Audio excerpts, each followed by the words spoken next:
I'm Susie Beghin, and I'm the owner of Alpha's Discovery Kids Preschool and Daycare, and I'm committed to educating young children. Welcome to my series of videos called Early Childhood Education, Building a Better Future. I strongly believe that the first 5 years of life are the most important in a child's development.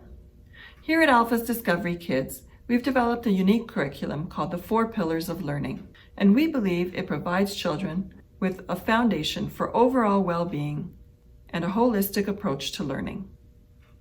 Our 4 pillars of learning are language and literacy, STEAM, physical activity and nutrition, and mindful awareness.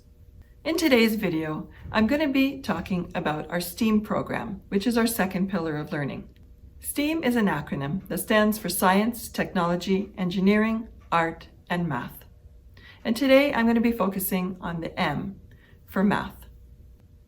Math can be daunting for many parents and educators, especially if you're not a math wizard. Building skills in math are so important for children's future success at school.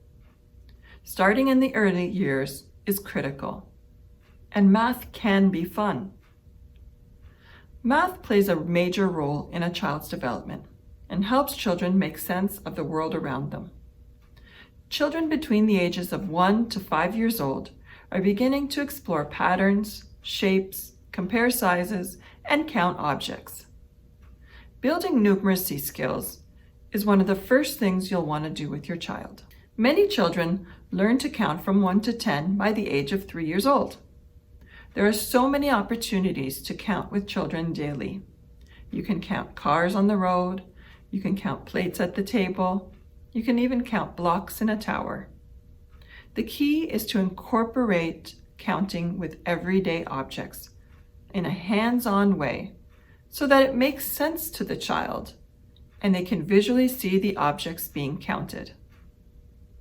Once they have that concept down, you can start to introduce the actual written numbers and associate those written numbers to the counted objects. Using number concepts and skills to explore their surroundings will enable children to problem solve in the future. It helps them to develop confidence in their ability to think things through and develop a process that makes sense to them. Developing problem-solving skills is a huge component of math. Problem solving can be difficult for some children. Supporting this process without doing it for them can support growth and development.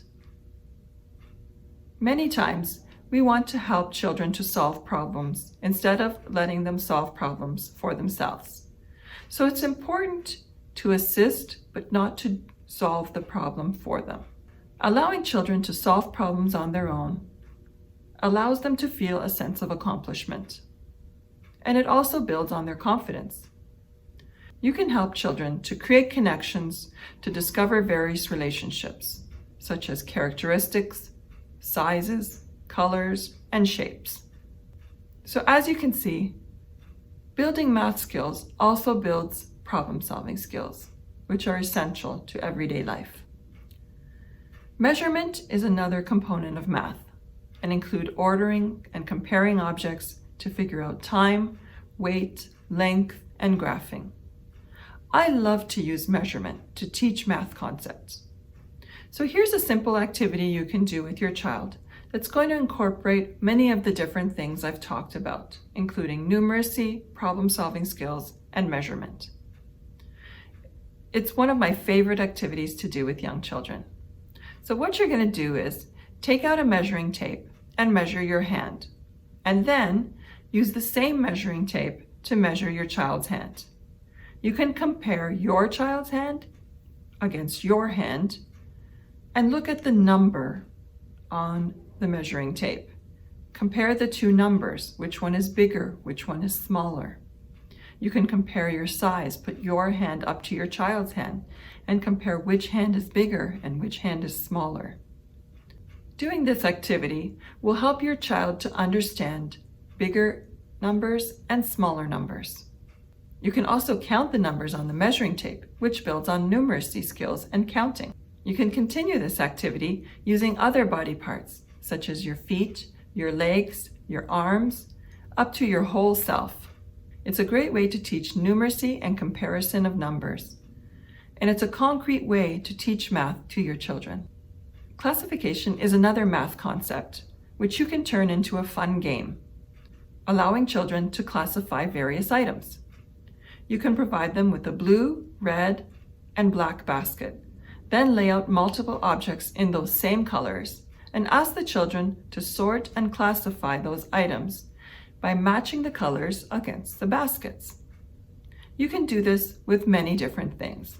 You can order size, or you can order them by size, so small items in a small basket and big items in a big basket. So there's lots of different ways to sort and classify items and teach this skill to your child. When you stop and think about it, math is used in so many everyday tasks that we do and that children do as well. After all, anything can be counted and documented. As you can see, math does not have to be difficult, and it can be fun and it can be easy. So I've discussed the math component of our STEAM program, which is our second pillar of learning at Alpha's Discovery Kids.